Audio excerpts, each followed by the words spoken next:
ओम नमः शिवाय।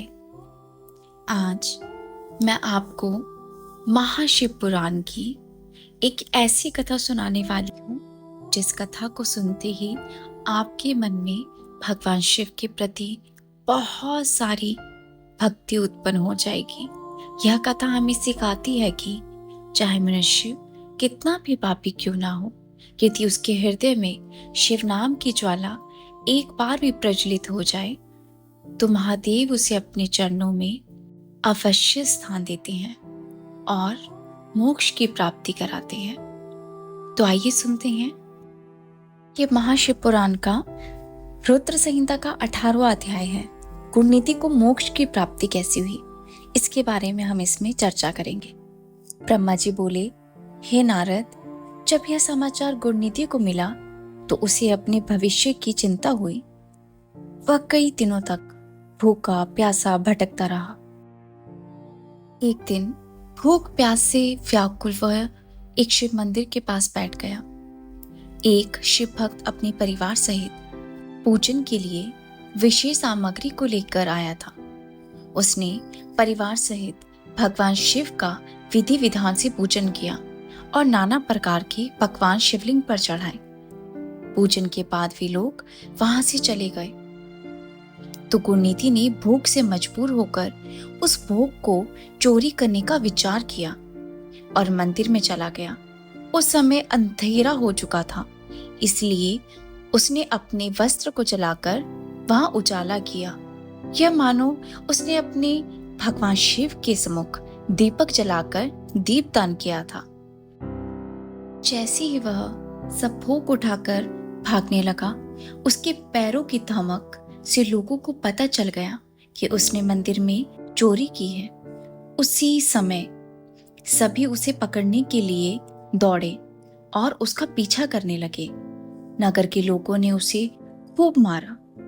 उनकी मार को उसका भूखा शरीर सहन नहीं कर पाया और उसने प्राण त्याग दिए। उसके कुकर्मों के कारण यमदूत उसको बांधकर ले जा रहे थे। तभी भगवान शिव के पार्षद वहां आ गए और गुणनीति को यमदूतों के बंधनों से मुक्त करा दिया।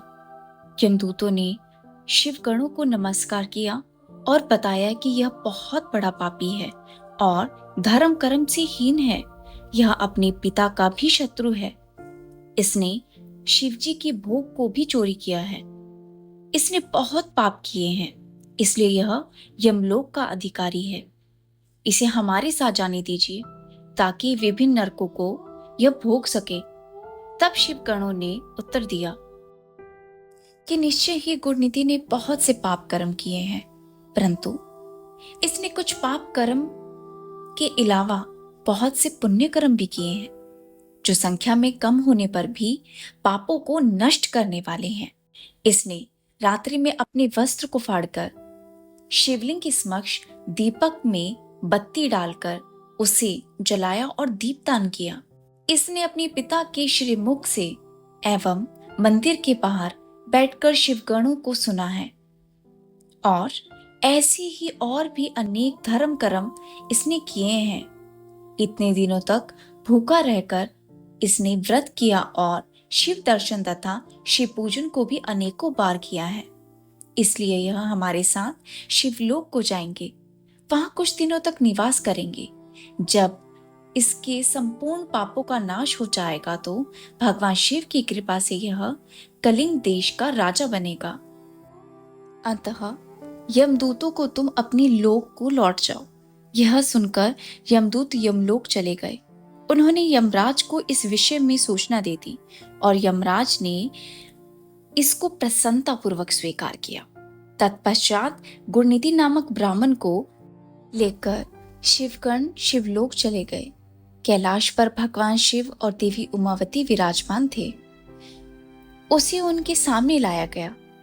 गुणनीति ने भगवान शिव और देवी उमावती के चरणों में वंदना की और उनकी बहुत सुंदर स्तुति की।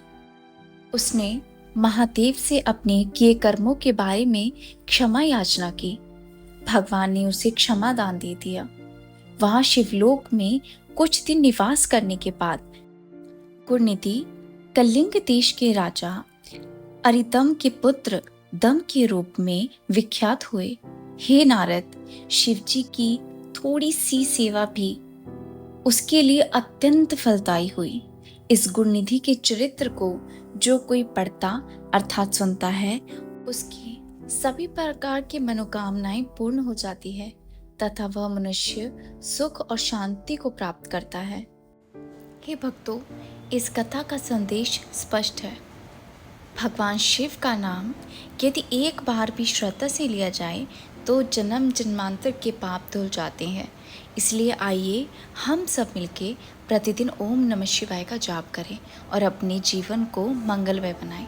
अगर आपको यह पवित्र कथा अच्छी लगी हो तो कृपया इसे दूसरों तक पहुंचाएं और हमारे चैनल शिव शक्ति भक्ति मार्ग को सब्सक्राइब करें ताकि हर दिन शिव भक्ति की अमृत वाणी आपके हृदय तक पहुंच सके।